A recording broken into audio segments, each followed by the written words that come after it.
During a high school class project, my teacher told me it's unrealistic being a CEO.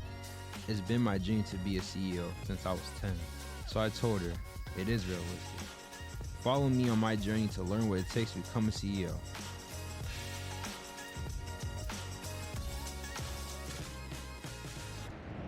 Hey guys, welcome to another episode of the Realistic CEO podcast.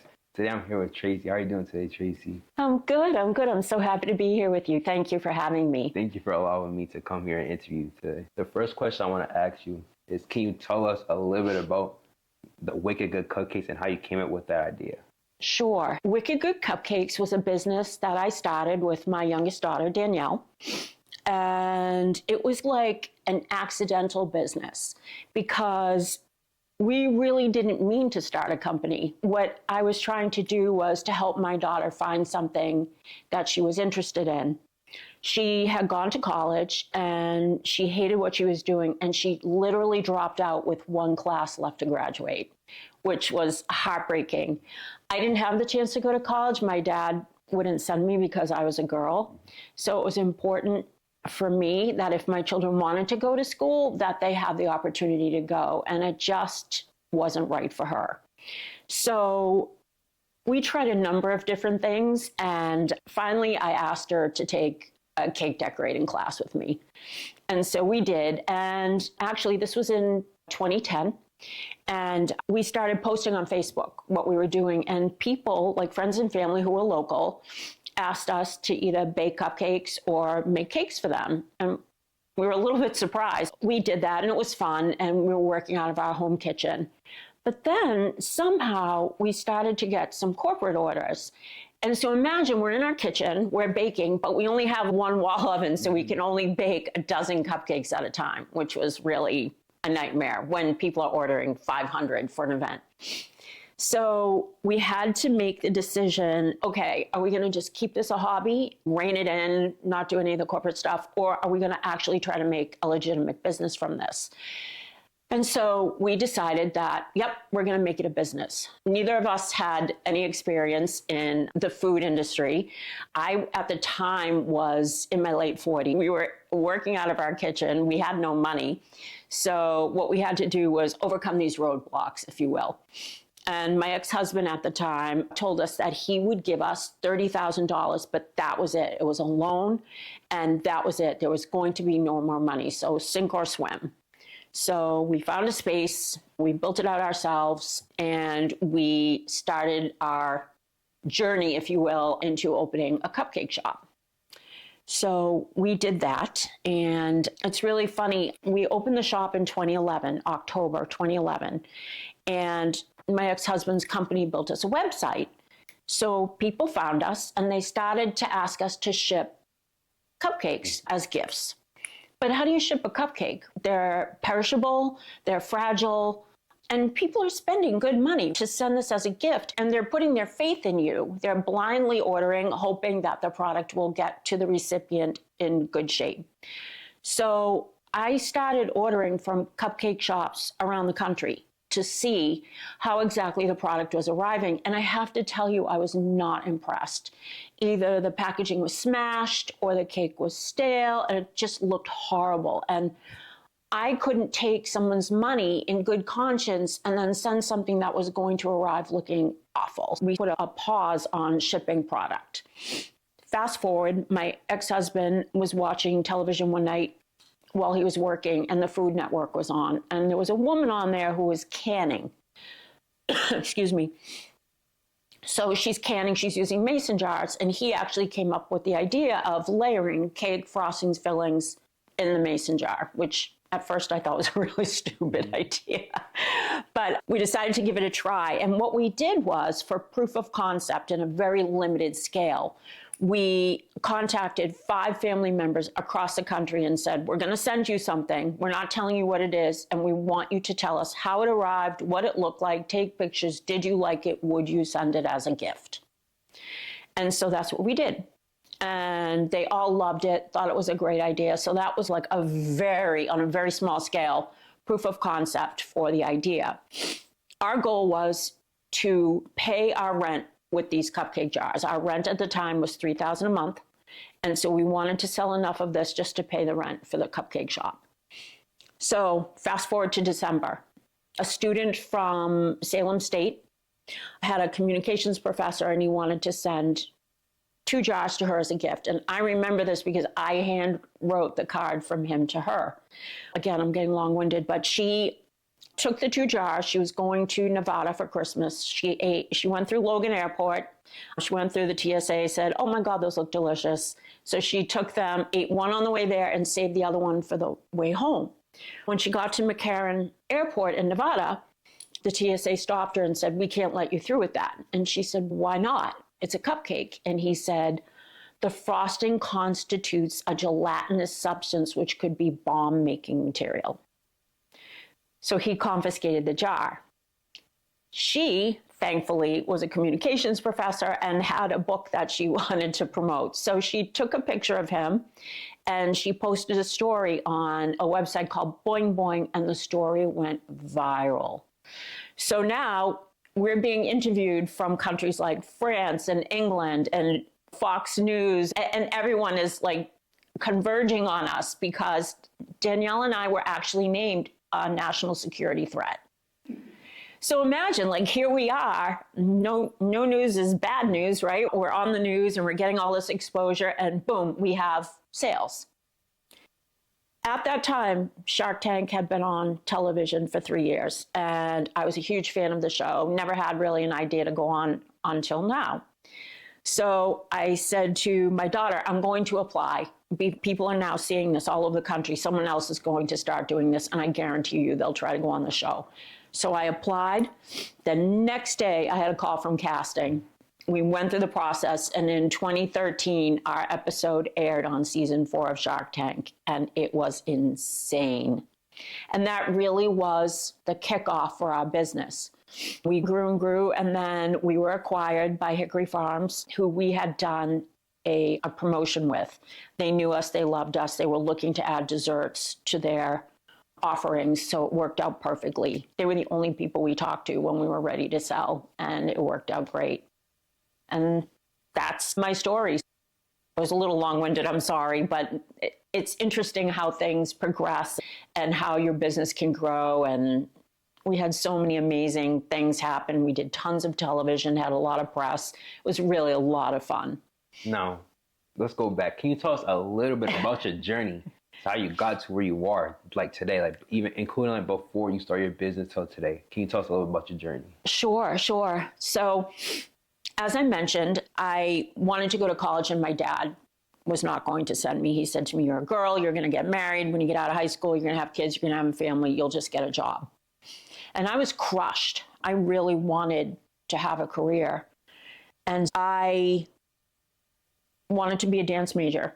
I danced at Boston Ballet, and I went and I auditioned at schools without my parents' permission. As a matter of fact, I stole at 17 my father's American Express card, got on a bus and auditioned in North Carolina and in Virginia while my parents thought I was sleeping at someone's house for the weekend. I ended up getting into Boston Conservatory. I had a full scholarship, so I went there, and it was great, but then I ended up getting pregnant. So I had to drop out of college. So I married my boyfriend at the time, and we had no money, none. I lived in the city. I had 2 kids right away, a boy and a girl, and I literally would eat what was left over from their meal. Like, I had nothing.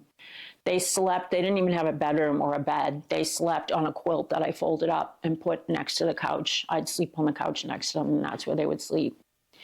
And that whole time, I just kept thinking to myself, I have to do better for my children. This can't be. This is not how I want my life to be. And I would literally sit outside and I would say out loud, I'm going to be a millionaire. And here I am, like, no money, a dead end, no education, but somehow I just felt like that was going to happen. And I'm a huge believer in manifestation and speaking your dreams out loud. And I had several businesses. Everything I've ever done, I've worked for myself. I've started my own businesses. So it all was leading me to the place where I needed to be and giving me at least some perspective so I could start a business, even though I didn't know anything about that industry in particular. So I want to ask a couple questions about Shark Tank. Yeah. What was it like going up in front of all the sharks and trying to get a deal? Like, how did that feel? What on television, first of all, they know nothing about your business.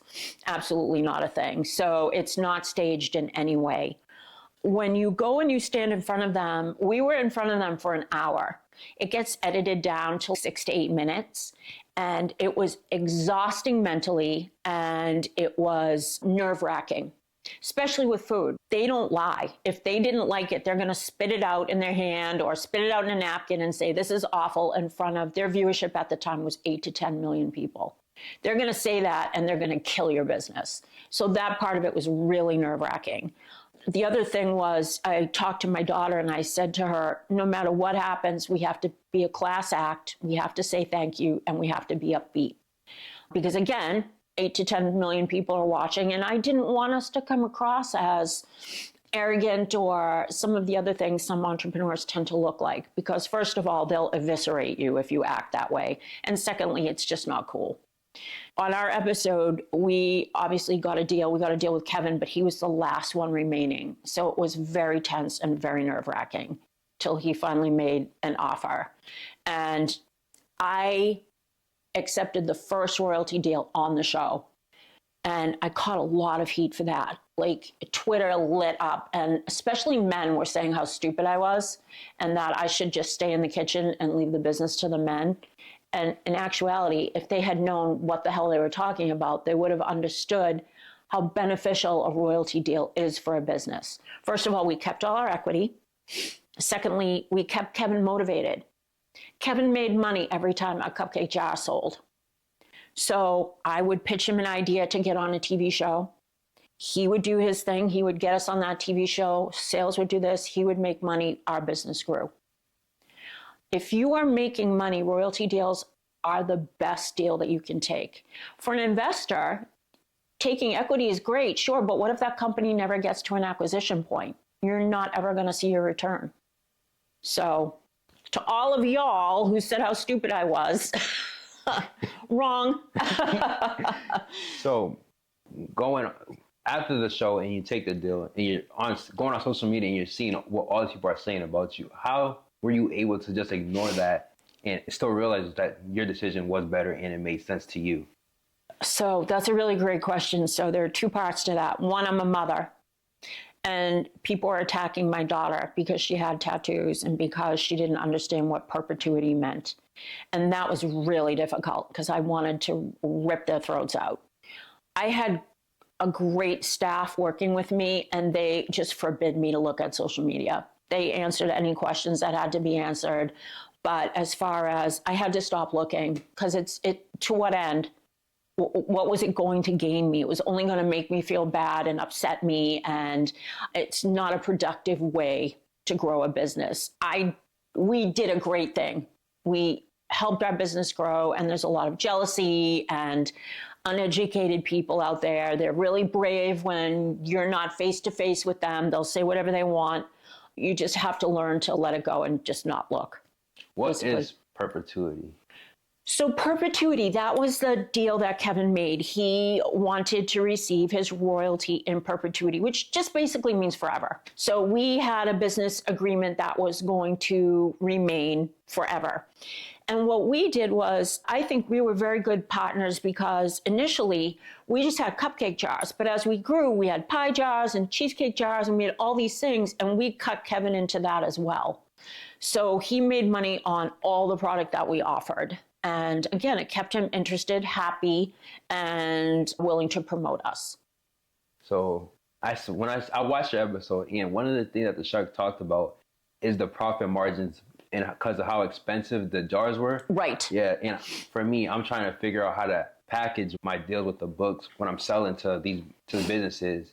So how did you come up with a way that makes sense, that the numbers make sense to you? It's all economy of scale, right?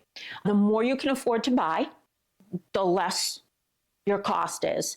And also, there's competition. People want your business. So, especially if you're starting to scale and there's great growth. For me, going on there, that was everything. We wanted to scale our business, and we originally asked, if you remember, for $75,000, and that was to buy packaging. Yes, our margins were not good when we went on the show, 100%. But I presented to him quick math and what I thought we could do. And actually, we got it even better. And we're constantly knocking pennies off because pennies add up. And we talked about redundancy, right? So we also had 2 jar vendors, because if someone ran out of jars or had a fire or decided that they were going to go out of business, that would have crippled my business. So we had two people that we bought our jars from, and it worked out great. So yeah, we had to get our margins down. We were never, and Kevin was right, we were never going to be a wholesale company. It's too expensive. Online was the way for us to go, and that's eventually what we did. We closed our shop. We had a counter in Faneuil Hall, which did very well, but we closed that, and we just focused on one thing, and that was online sales. So how were you able to make sure that your business stayed profitable? That's when you have people who are smarter than you, and I mean me when I say you, who understand inventory supply, and they understand seasonality of things, and they understand trending, and they keep records. You can go back and look at, okay, last year, we had such a great system in place that I could have told you Christmas in 2017, the week before, there was a snowstorm and UPS was down this many days. Like, we had such great records. And by using those records, we were able to forecast and decide, okay, this year our growth is going to be 5 to 7%. So this is what we have to plan for. We have a perishable product. It was really important that we knew what to expect. And also, we expanded our facilities. So we went from, God, what was our first shop? I can't even remember. I want to say 1,000 square feet to 24,000 square feet, like a warehouse. And we had a huge freezer. So we could cake freezes beautifully. So we were able to mass produce, hold on to, and then ship out as we got busy. So like Christmas, obviously, Valentine's Day was huge, Easter, Mother's Day, Father's Day, like Halloween became big. So we were able to be ready. And if we had television, we knew. So we were invited to be on ABC's 2020. We did 400,000 in sales after we aired on 2020. And the timing is right. It was, our airing was right before Christmas. So everything lined up and worked. And you just had to be aware and mindful. And I had great people that worked with us who were able to do what I knew I could not do. I want to go back on how you increased your margin sizes. So you were able to order more, and then did you increase like your prices? Did you change any of your tactics when it comes to like how much it costs to buy, or did you just want to lower how much it costs for you? We wanted to lower our cost, but we didn't want to lower our price because that's how you make money. One of the things that we did, and everybody does it, everyone wanted free shipping. And at the time we were charging for shipping. My ex was very much opposed to charging for having free shipping. And we had hired a woman who helped grow a multi-million-dollar business. She helped us with our numbers, and she said, absolutely, you have to have free shipping. So all we did was we raised the price of the product to include shipping. But people saw it was free shipping. They were happy. Maybe one person out of 100 would say, they just raised their prices. And it wasn't a lot, but it covered the shipping. We had very good rates with UPS. We had FedEx and UPS were constantly like fighting for our business because obviously we're shipping. During the height of the holidays, we'd be sending out 10,000 jars a day. That's a lot of product to be shipping, at least for a smaller company like us. And UPS, really, we had a great UPS rep, and they did right by us, and we had really good rates. So you talked about what shipping you used UPS. Was there any reason that you picked UPS over FedEx or something else? Rates and our rep. he was accessible. And can I tell you a little story about UPS? Yeah. This is actually funny. So the Today Show hired us. You won't remember this, but there was a host on the Today Show. His name was Matt Lauer.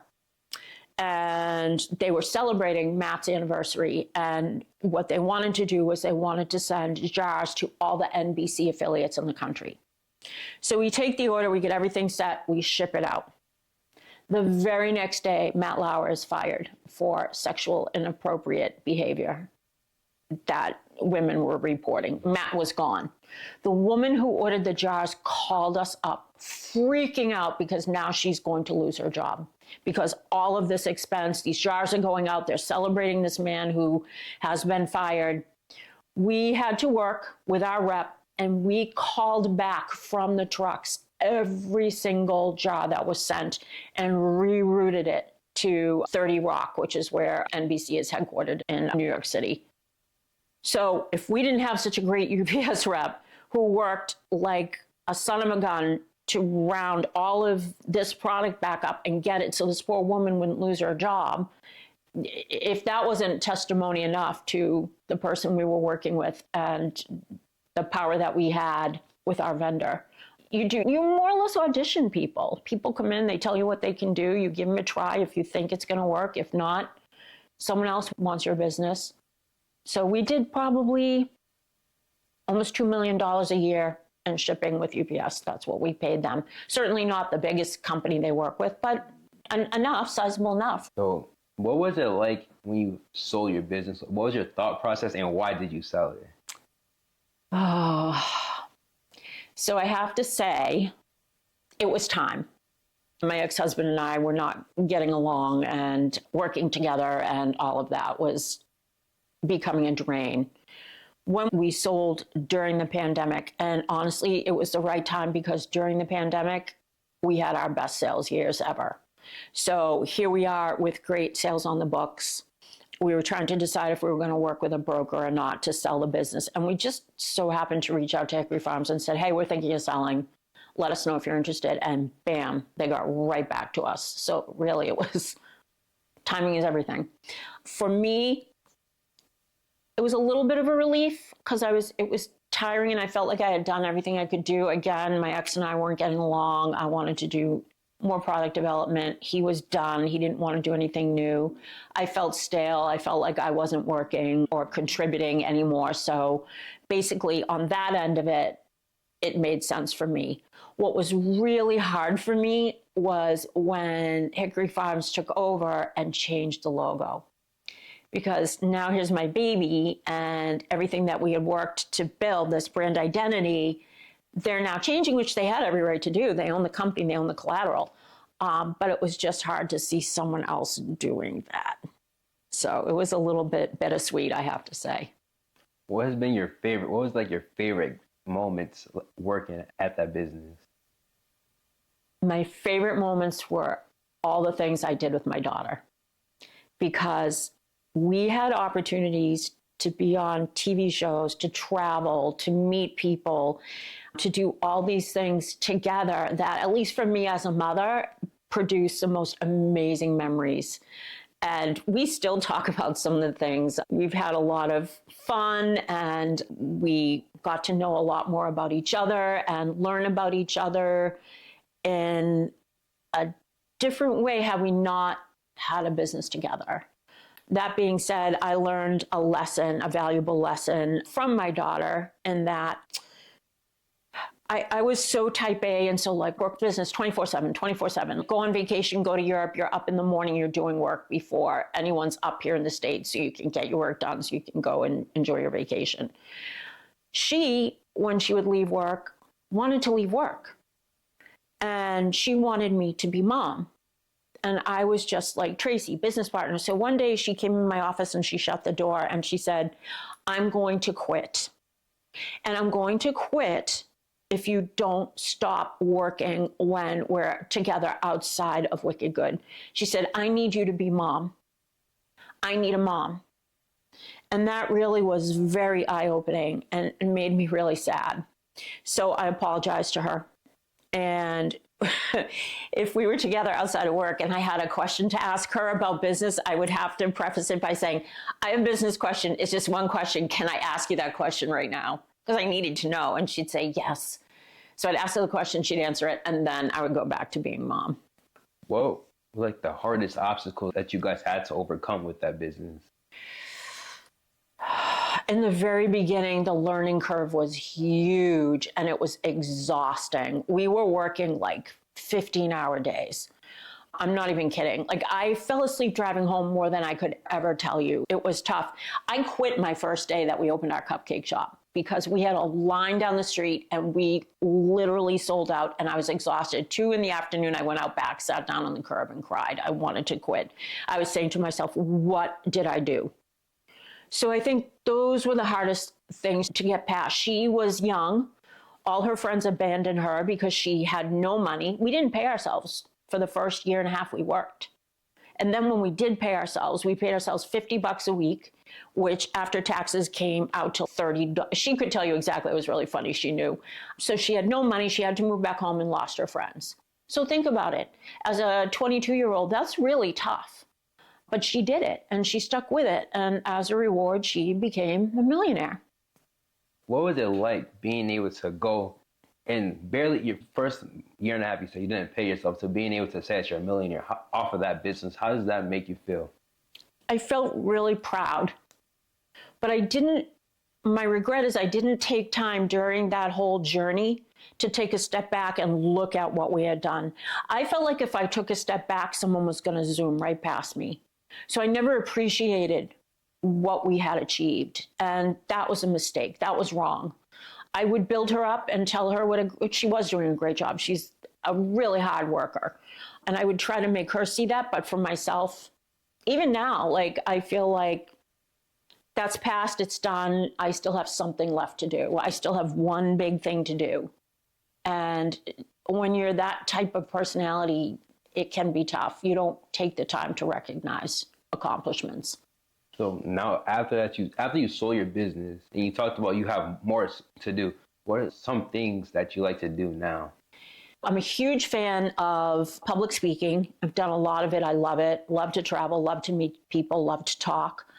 Obviously, I'm probably running over your time. But the other thing I'm doing is I'm developing an online masterclass where people can come and learn and see if actually they are cut out to be an entrepreneur. Because I don't believe everyone is. I don't think it's something you learn. I think it's something that's innate within you. Because the biggest thing you have to be is risk adverse. You can't worry about if you need that safety net, it is not for you, because you at times, especially in the beginning, push yourself so close to the edge that you almost fall off the cliff. And you have to be brave enough to either be able to hang on or realize that it's just a temporary place where you're at, where you're either stalling or you're exhausted or whatever it is. So I think by offering this course and offering my experiences and bringing other people on who have been successful in different industries to help teach this online course, it's good information and things that people may not have even thought about. When the course is available, how will you be able to access the course? You'll be able to go online and you'll pay the fee. You'll have access to the course. There'll be modules that you can learn from. There'll be videos, video lessons. There'll be meetups. I think that it'll be valuable, and I'd like to take it on the road and go out and meet people one-on-one and have these meetings where we can all have questions and discussions and Q&As and help each other figure out how to do this. That was the biggest thing. I had wonderful mentors. I had some very powerful mentors, and I also had some great local mentors who gave me their time, and it was phenomenal. I want to ask you another question. You said when you first started your business, you had no business experience at all. So how were you able to take with no business experience and turn it into a successful business?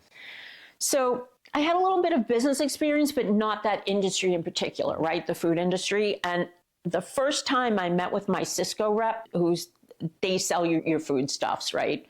We sat down and he said to me, okay, what do you need? And I said, I don't know. I had no idea what to order. None. Like, I didn't want to order too much because I didn't want stuff to rot or turn. And yet I wanted to have enough so that I'd have product when people came in. And he was a saint. So he would literally weekly come by. We'd work on the order. And I started to learn, okay, this sells more, this sells less. And then you learn to get in a rhythm. But even things like the stupid things we did, like not cleaning till the day ended. We should have been cleaning throughout the day so that at the end, we just did one last little cleanup, not have this giant mess. It's things like that. You learn, like, what permits do I need? What insurance do I have to have? What equipment do I need? Can I buy it used? Do I need employees? What do I need to have employees? There's just so much. And I think people dive into these industries, especially food industries like restaurants, and they just don't know. And those can be fatal flaws. You need to learn and have some working knowledge. I just got a couple more questions for you. Sure, that's fine. So in my book, I Am a CEO, Realistic CEO, Tony, he talks about LBW, the long, lonely, boring work. So can you tell us about the LBW that you had to do in your journey? Oh, God, it really was long and it was lonely. Again, like my daughter losing her friends and not being able to go out and have fun. It's the same. It was the same for me, right? I worked such long days. We'd be in there at 5:30 in the morning and I'd be driving home at 10 o'clock at night. And you do miss things. You miss parties or family functions or going out with friends. And your business becomes your focus, your baby. And only you really care about that baby. No one else does. So it is tough and it is lonely. And you have to just have it in your mind, like this is going to pay off. These are the dues I am paying now in order to have what I want to have down the road. Like we talked about cars, right? I wanted to have a Maserati. There was no way I was going to ever have a Maserati without putting the work in order to be able to purchase that and enjoy that feeling of, look at what I worked for. No one handed me this. I bought it myself. I'm going to enjoy it. I'm going to appreciate it. And it was because of the work that I put in. And boring, yeah, there's a lot of repetition, a lot of wash, rinse, repeat. Like you do the same things. You have to learn how to create a schedule and a mindset that helps you actually enjoy what you're doing. Just one more question. Of course. So what's one fun fact about yourself that nobody really knows? Oh, I have so many. This is goofy. I'm an animal communicator. So I literally get paid to communicate with people's animals. And I found lost dogs for people. I help people who might be questioning their pet seems off. Is there something happening? And it is a skill and it is a thing. And I do that and I enjoy it. And I have to do it when I'm completely quiet and everything's quiet. This is a perfect place to do that. And it's just something I do. I've spoken to animals all across the globe. It's really fun. Thank you for coming on today. I appreciate it. Oh, thank you for having me. Thank you. Before we end, I want to thank you guys for all the support. There's 3 ways that you guys can help support even more. First, you guys can buy my book on my website, realisticco.com. And what you guys do when you buy, you guys get a copy of the book, but also we have a one-to-one program. So for every book that you buy is a book that we donate to schools with kids for the lower to moderate income community. So they get a free copy of the book just by you guys buying one book.